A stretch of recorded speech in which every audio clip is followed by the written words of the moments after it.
I'm not the type of person to put every goose in S tier, okay? I'm not doing that, all right? I'm not that type of person, all right? I have opinions, and I have strong ones, but I am inclined to put this one in S tier. Hello, everybody! It is I, your favorite Goose Vtuber, Lucy! Back once again to do another tier list on a Tuesday. I'm excited for this one. I worked very hard on it, and in fact I'm a little nervous. So, here's my tier list. I made it myself. We have a lovely selection of geese here. We have, I believe, 26 different types of geese. And I say types, and I'll get into why in a second. Making this list was actually more difficult than you might think, because what goose is like a more complicated question than you would realize. So, what goose? What do we consider a goose? Well, if we want to get down into the nitty-gritty of like what is and is not a goose. So, a true goose comes from the family Anatidae, and underneath that is a subfamily of Anserininae. That's going to be swans and true goose, which true goose is the tribe Anserini, and that splits off into two genuses, Branta and Anser. And so then you kind of go down the list of like Branta and Anser. You like look at visually at it, like, okay, these are the species that are listed, and it's like, okay, geese that I've seen before, I see geese that I have never really seen before. But then you get into the question of like, okay, but where are like these other geese that I've seen before, like why aren't they listed here? And that's because they're breeds. I did not understand the difference between breeds and species before. I started researching this because I'm a big dum-dum. I'm embarrassed to say. Anyway, so there are different types of goose breeds. These are not all of them. There's a lot of different types of breeds of geese because they are bred for their meat, their livers for foie gras, their feathers, their eggs. All different types of reasons to breed different types of geese, and then they're also, goose breeds are also shown at like shows, like a dog. However, making this all the more confusing, listed on Wikipedia, yes, I used Wikipedia because I'm a base dummy, listed in goose breeds is the Hawaiian goose. And this like threw me for a loop. Like I got so fucking confused. Like why is the Hawaiian goose listed here? The Hawaiian goose is not a breed of goose. It is a species. And let me tell you something that I've learned. All the bred goose, all the goose that you'll see on farms, all domesticated geese are going to be either Anser or Anser signoides. It's only in the Anser genus. That's where all domestic geese comes from. Now the Hawaiian goose comes from the Branta genus. So what is it doing here? Also, it's not a breed, it's a fucking species. Anyway, that's my beef with Wikipedia. So basically what this list boils down to is I have put all the species of Anser and all the species under Branta, and then I have found a couple of goose breeds that I find interesting, and I just to pad out the list because there's only 17 and I didn't think that would be enough. So there's that. Now, to make things more complicated, not on me, well actually technically on me, but in the general sciences, to make it more complicated, there are geese that are not in the same family. What makes geese so much more complicated is we have this category of goose, in quotation marks, goose, within the subfamily Tadorninae, something like that, which has these tribes or subfamilies or whatever they're called, and these are also like technically considered goose. I'm not going to be talking about this subfamily. Any of those geese are off the table. I will do that next time. I don't, like, fuck this. Like, that's too many geese. okay?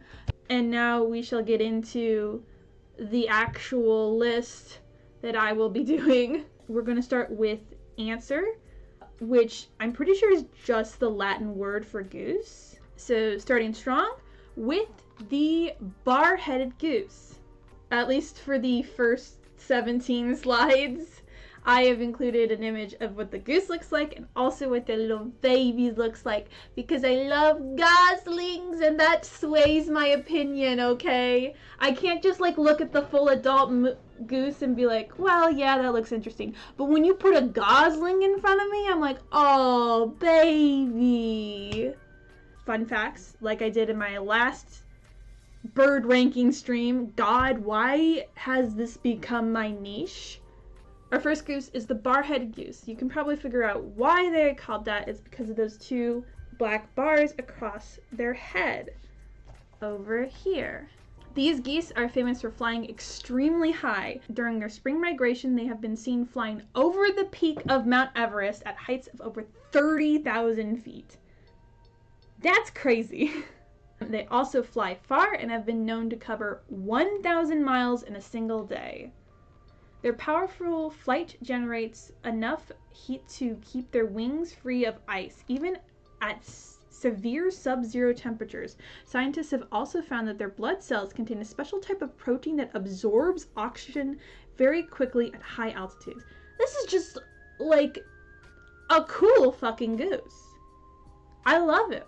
It's, first of all, talking about the goose itself, aside from the facts that I've presented, it's an interesting looking goose. It's not like a normal white goose that you would see. It's got like this beautiful like gray to black gradient going on sort of tummy area, and it's got these beautiful gray wings, and it's got the interesting like black bars. Love it. And then also these are like incredible geese that like are super cool. I'm inclined, I don't like, all right, listen to me. I'm not the type of person to put every fucking goose in S tier, okay? I'm not doing that, all right? I'm not that type of person, all right? I have opinions and I have strong ones, but I am inclined to put this one in S tier. Put it in S because I think it belongs there. All right, next goose. The emperor goose, found near the Pacific coast in Alaska, Russia, Far East, and Canada. I just thought that was fascinating. In Alaska, some people refer to the emperor goose as the beach goose because of its environments where it mostly roosts on beaches when not foraging. An older common name for the species is the painted goose, referring to its beautiful plumage. And let me tell you, this is a beautiful fucking goose. And look at the little babies! Emperor geese fly lower than many other geese and that nest in the Arctic, usually below 90 feet in the air and often just above the ground. However, they fly higher when hunters are around. And that's just the emperor goose. And let me say, it reminds me of the nene a little bit, even though they're like related but not like that much related. This is an interesting goose. I like this goose. I'm also inclined to put this in S tier. I'm not putting all of them in S tier, I swear. I swear to you, I'm not gonna put them all in S tier. I'm just gonna put the first two in S tier, okay? I'm sure the next one will disappoint me. Where is this goose? There it is, okay. Next up, we have Ross's goose.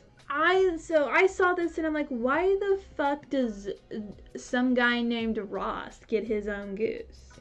Well, it turns out that it gets its name in honor of Bernard R. Ross, who was associated with the Hudson's Bay Company in Canada's Northwest Territories.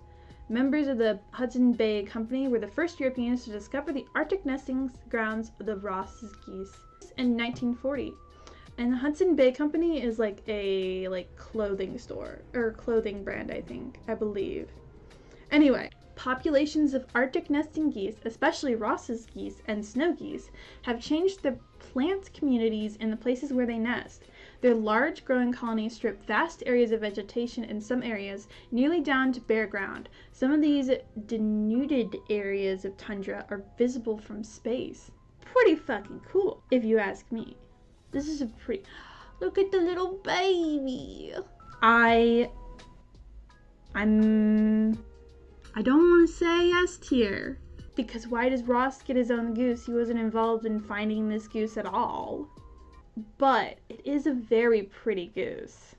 Actually, I want to put it in S tier.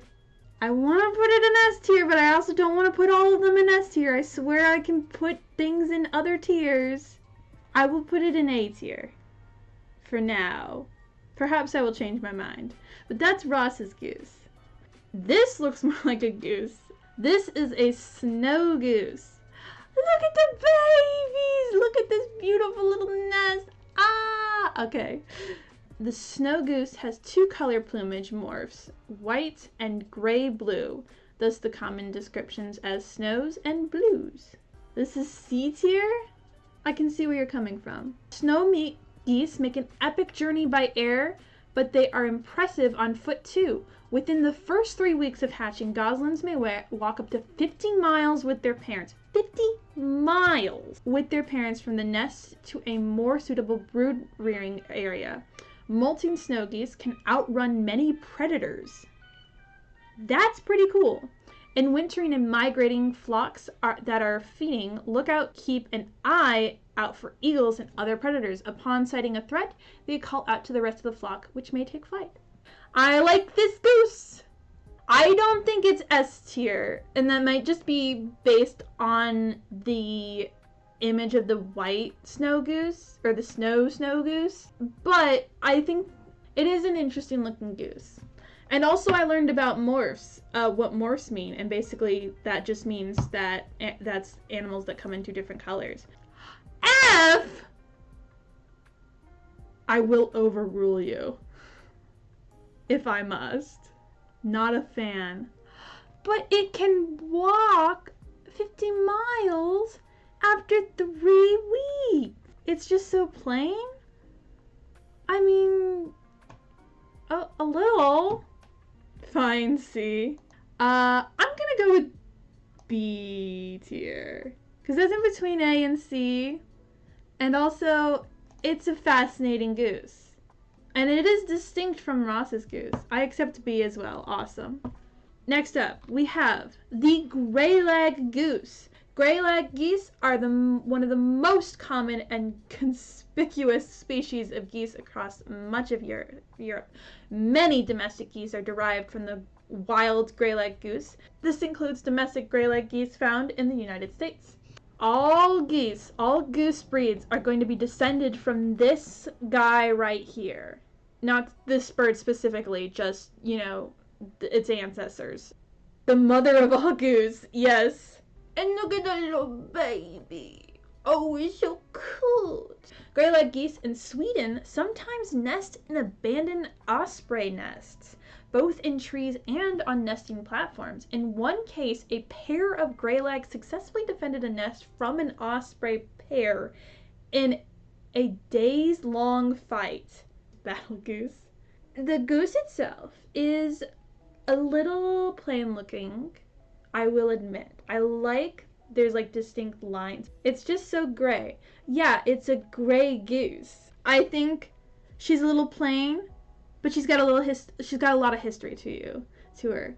That goose might fight you for calling it out. And besides, it's where all geese come from. I think B is also the best, probably. Cause I don't know.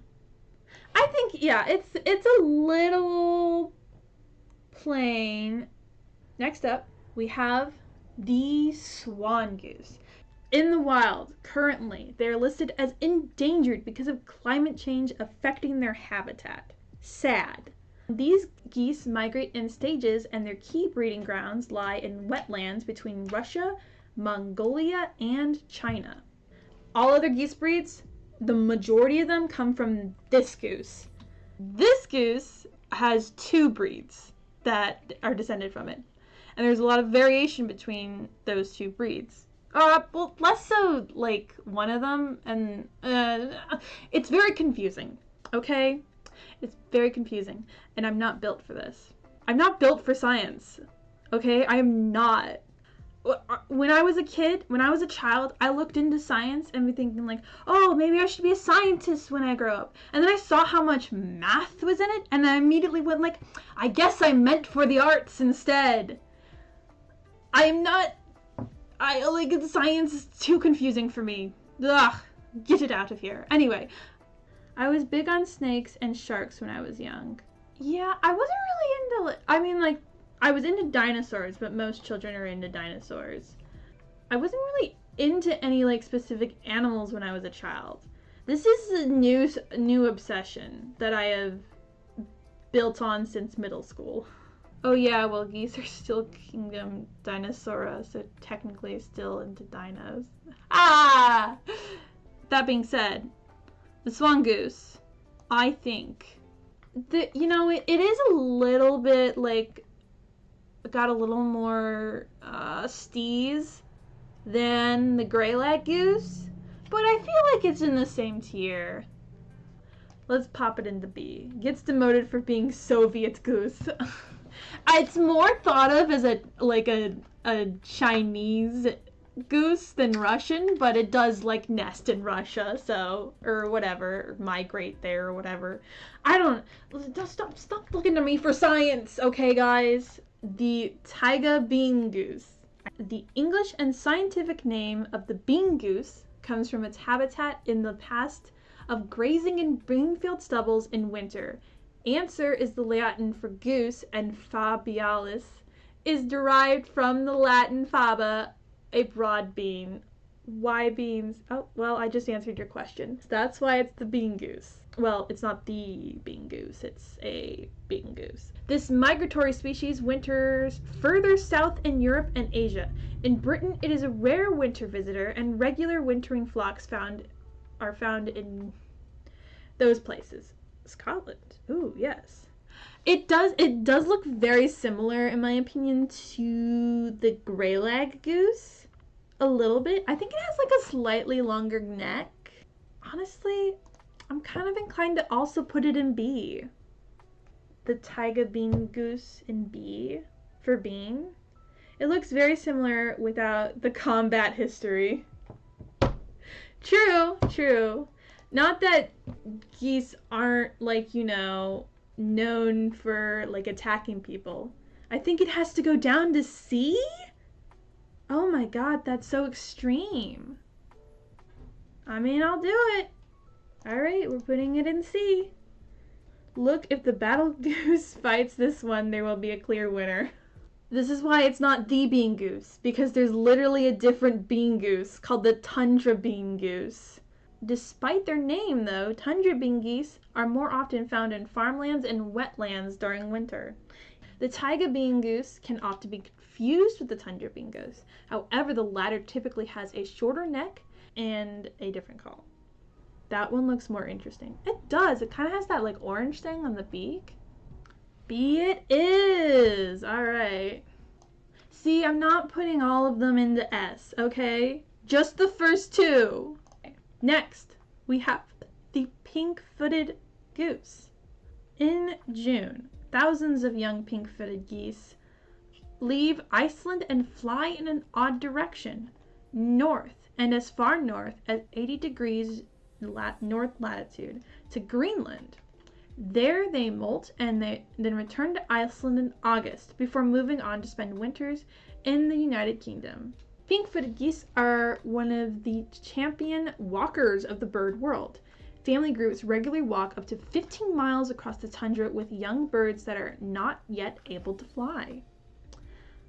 Pink-footed geese were once very rare wanderers in the United States and Canada. Though still rare, sightings have become more common since the early 2000s. Pretty neat geese. And the pink feet in question. Right there. And look at the little baby. Oh. From what I remember in my research, the tundra and taiga bean geese also get confused with the pink-footed goose sometimes. But again, they have like different calls and they have like slight differences in their body. This one obviously has pink feet. Pink-footed geese also listed in the list of breeds. It's not a breed, it's a species. Like, what the fuck are you doing? Why would you do that, Wikipedia? You're wrong. That's not correct. Get that out of there. I don't really have an opinion on this goose. I'm just gonna throw it in B and move on. It's a goose. I love geese. We have the greater white-fronted goose. In North America, they're found mainly west of the Mississippi. That one's kind of creepy. What? Disagree. These geese breed in the Arctic tundra and winter in large flocks in wetlands, lakes, and croplands. They can be confused with the gray-legged goose. It's an ugly bird? Well, alright. Okay, hold the phone. Alright, back up there. Back up. No. She's not ugly. How dare you? No, you were incorrect, okay? This is a beautiful bird who has wisdom behind its eyes. Anyway, I'm going to put it in C tier, but it's not because of anything you said. That bird has nothing going on behind those mildly disturbing black eyes. That is not true. Behind those eyes of the goose is the knowledge of everything, the entire universe. That's what that goose holds. I'm pointing to it right now. Then we also have the lesser white-fronted goose. The lesser white-fronted goose is the smallest species in the Answer genus. Their gray-brown bodies are around 53 to 66 centimeters long, 21 inches to 26 inches in American. According to the IUCN Red List, the number of mature individuals is estimated to be between 16,000 and 27,000. This is a decline from an estimated 100,000 15 years ago. That straight up looks like a duck though. It's not though, it's a goose.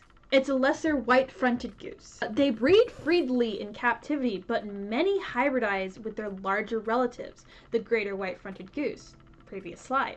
During a reintroduction program in Sweden, it was determined that some of the released geese were hybrids. The two species migrate together, which causes problems because the greater white-fronted goose is commonly hunted, and hunters have a hard time telling the species apart. I'm going to put this one in B tier because I think it's slightly cuter. Because I love it. It's a duck.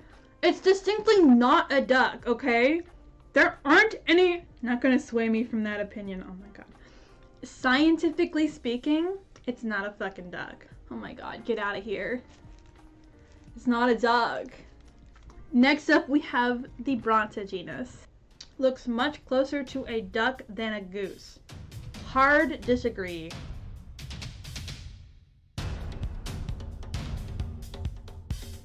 It's my birthday! It's my birthday! Calling it a duck. Please. It's a goose. This is quite possibly the ugliest goose that I've ever seen. I just love him so much. Oh my god.